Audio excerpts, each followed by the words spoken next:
साथियों नमस्कार। आज हम बात करते हैं जूनियर अकाउंटेंट रिजल्ट के बारे में। अभी 5-6 दिन पहले राजस्थान कर्मचारी चयन बोर्ड के द्वारा जूनियर अकाउंटेंट का रिजल्ट डिक्लेयर किया जाता है और उसके बाद राजस्थान के बेरोजगार इस परिणाम का विरोध करने लगते हैं। आखिर क्यों? इसके पीछे कारण क्या है? इसके पीछे कारण है कि जैसे ही कर्मचारी चयन बोर्ड के द्वारा रिजल्ट डिक्लेयर किया जाता है तो कर्मचारी चयन बोर्ड के द्वारा 23 क्वेश्चन डिलीट कर दिए जाते हैं, यानी 8% सवाल डिलीट कर दिए जाते हैं। उसके बाद कट ऑफ बढ़ जाती है और कारण क्या हुआ कि एक क्वेश्चन की वैल्यू 3.26 नंबर हो जाती है। इसलिए आप खुद देख सकते हैं कि कट ऑफ तो बढ़ेगी, लेकिन क्वेश्चन डिलीट होने से फायदा किसको होगा? फायदा उस कैंडिडेट को होगा कि उन 23 क्वेश्चन में से कम सही सवाल हो, यानी जिसके 1-2 क्वेश्चन ही अगर सही सवाल थे तो वो कट ऑफ के अंदर हो गया। और सबसे ज्यादा घाटा उस कैंडिडेट को होगा जिसके सबसे ज्यादा सही सवाल थे। और आप खुद पता लगा सकते हैं कि कई ये कह रहे हैं कि मैं कट ऑफ से बाहर कैसे हो गया। कट ऑफ से बाहर अपने आप ही होंगे, क्योंकि उन 23 क्वेश्चन में से उनके सबसे ज्यादा सही सवाल थे।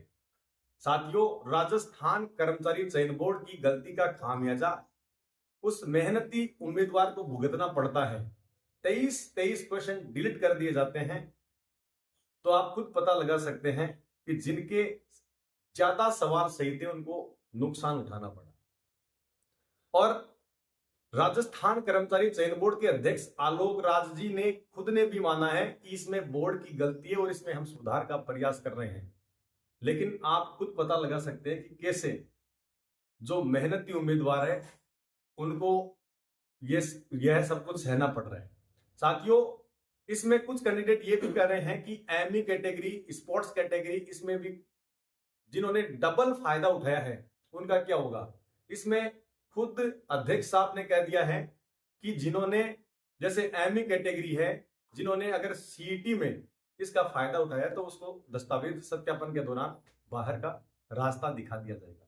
ठीक है, मान लिया कि उनको बाहर का रास्ता दिखा दिया जाएगा, लेकिन इससे आप खुद पता लगा सकते हैं कि परिणाम में थोड़ी बहुत तो गड़बड़ी हुई है।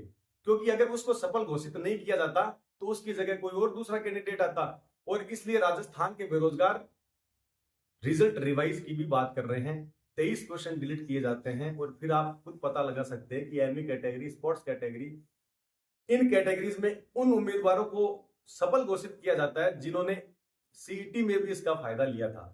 तो अध्यक्ष जी कहते हैं कि उनको दस्तावेज सत्यापन के दौरान बाहर का रास्ता दिखा दिया जाएगा। आप खुद देख सकते हैं कि कई कैंडिडेट राजस्थान उच्च न्यायालय का दरवाजा खटखटा चुके हैं और कई दरवाजा खटखटाने की बात कर रहे हैं कि राजस्थान उच्च न्यायालय में हम रिट लगाएंगे।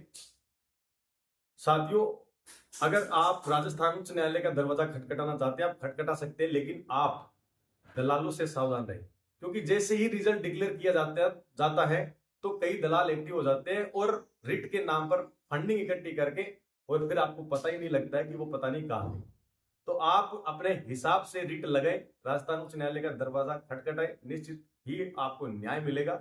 अगर आप मेरे ट्विटर अकाउंट के साथ जुड़ना चाहते हैं, आप जुड़ सकते हैं। लिंक आपको इसी वीडियो के डिस्क्रिप्शन बॉक्स और कमेंट बॉक्स में पिन किया हुआ मिल जाएगा।